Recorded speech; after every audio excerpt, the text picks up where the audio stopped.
diffusé le jeudi 29 décembre 2022 sur Chérie 25 à 21h05, 8 femmes de François Ozon bénéficient d'un casting unique en son genre.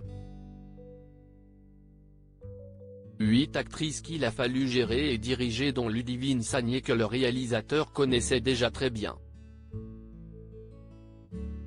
Chérie 25 diffuse ce jeudi 29 décembre 2022 à 21h05, le film à succès de François Ozon, dont le film Grâce à Dieu a failli de n'a pas sortir en salle, 8 femmes.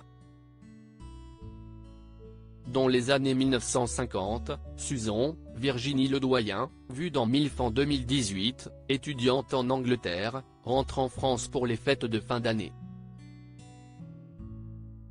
Dans la vaste demeure familiale isolée par la neige, elle retrouve sa mère Gaby, Catherine Deneuve, très proche de Johnny Hallyday, sa tante paternelle Pierrette, Fanny Ardant, magnifique dans le film de Nicolas Bedos La Belle Époque, sa sœur Catherine, Ludivine Sagnier que l'on peut voir dans Lupin sur Netflix, sa grand-mère, Danielle Darieux, décédée à l'âge de 100 ans, et sa tante maternelle Augustine, Isabelle Huppert qui a fait sensation dans sa robe verte à Cannes en 2022.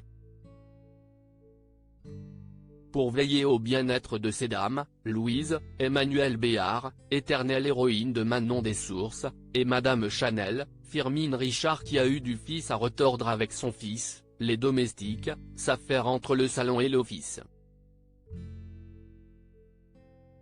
Quand Marcel, Dominique Lamure, le maître de maison, est retrouvé assassiné dans son lit, un poignard planté dans le dos, les femmes présentes sont terrorisées.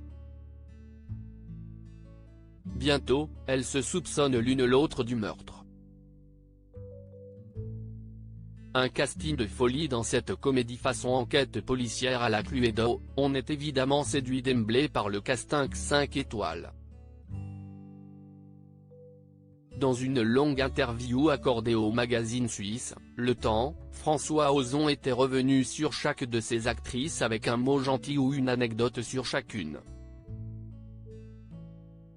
Par exemple, il rendait hommage à Danielle Darieux, la doyenne du film, elle était capable de passer, d'une minute à l'autre, de la drôlerie et de la légèreté à la profondeur.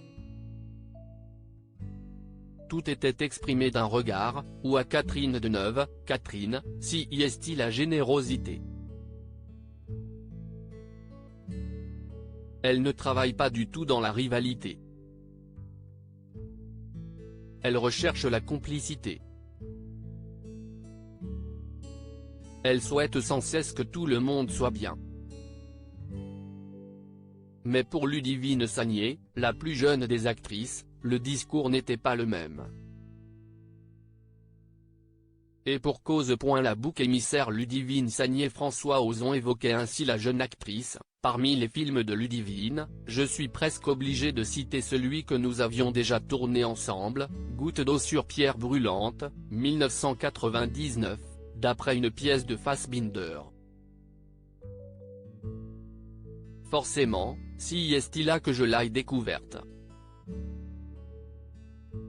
Son rôle lui permettait de développer une très grande sensualité. Elle en a un peu souffert, des gens lui disaient, vous étiez nu dans ce film. J'ai donc eu envie de lui donner un rôle différent. Un rôle différent et réussi mais que Ludivine va payer d'une certaine façon. Tout le monde, sur le plateau, l'a considérée comme la petite jeune que toutes les actrices avaient envie de materner, reprend le réalisateur. Dans le groupe, elle est sans doute celle dont je me suis le moins occupé. Peut-être que je me suis permis d'être plus dur avec elle parce que je n'osais pas utiliser les autres comme bouc émissaire. Quand ça n'allait pas, je me vengeais sur elle. Elle ne lui en voudra pas puisque Ludivine Sagnier retrouvera le réalisateur en 2003 pour le rôle principal de Swimming Pool. À lire aussi Fanny Ardant dévoile les coulisses très drôles de sa célèbre scène de baiser avec Catherine Deneuve dans 8 femmes.